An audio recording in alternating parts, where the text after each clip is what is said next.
Hi again, my name is Robert. In this video I'm going to show you how to make raised panels. I'll be using my table saw router combination and a vertical raised panel bit. And the way I do it is a little different than some. So hang around for a little bit and let me show you how I do it. My table saw router combination is set up for making raised panels.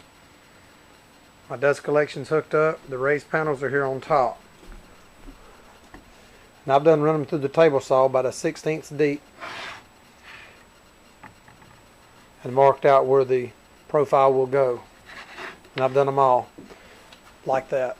And if you've seen the video before this, I am also working on the doll cabinet still, and that's what these raised panels go to.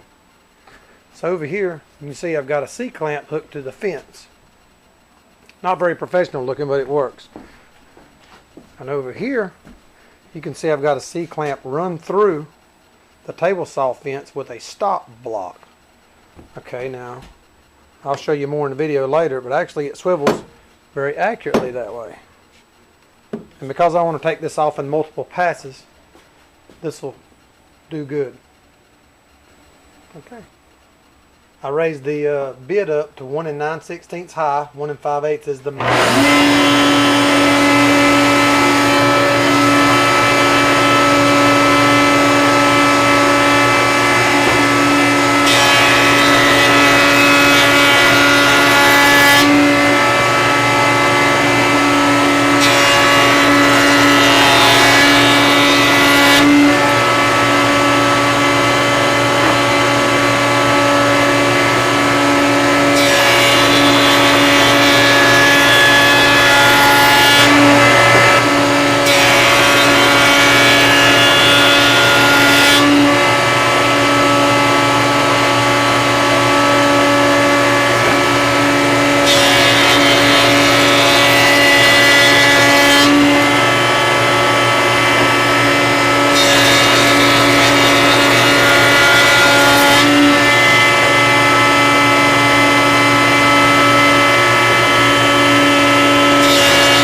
So next I'll come back here, see how this is tight.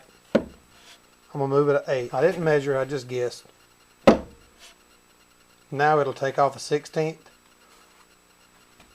And I'm going to do this until I've got the profile where it fits in the groove. Only the ends are done. So it looks kind of like I made a mistake. That's the fit I want.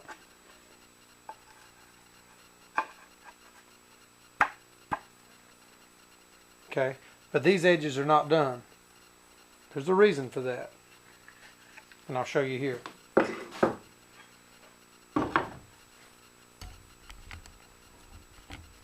When you're running these things against the fence, it's hard enough to keep them flat. Having this profile not cut off yet, or leaving this wood here, gives me a lot of control here. Whereas if you do a cut, flip it, do a cut, keep doing it that way, the only purchase you'll have here is this little bitty middle. So easy to make a mistake and tilt it into the cutter. When you tilt it, it's pretty much ruined. You'll have to cut it for small pieces or throw it away.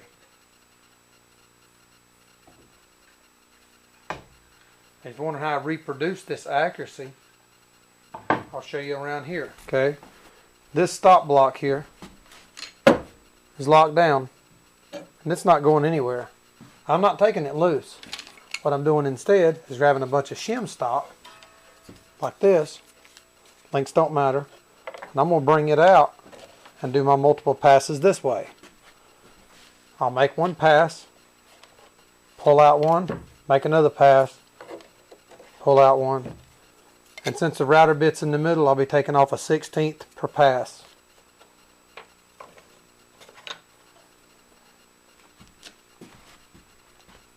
Simple enough. Now it's time to make the rest of these cuts.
video. You can see what the raised panels look like. Next, of course, I'll be taking it back apart and sanding the back of the raised panels and the inside edges of all the frame pieces.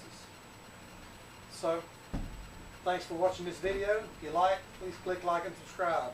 I'll have more tips for you on the way as I think them up, and I kind of do these while I'm working on stuff so you can see the progress on some of my projects. This is for the doll cabinet. You've seen the last video, may have seen the drawing on it. I'll take a minute to show it to you now just in case you have not. Here's the doll cabinet build. Hopefully you can see that. I just do these drawings with a architect's rule and write the pieces and parts I need right on the paper. This is either I think this is the original, but I made a copy of it. Anybody interested in this project, I'll send you the plans through email or whatever, free of charge. Thanks again for watching my video. See you next time.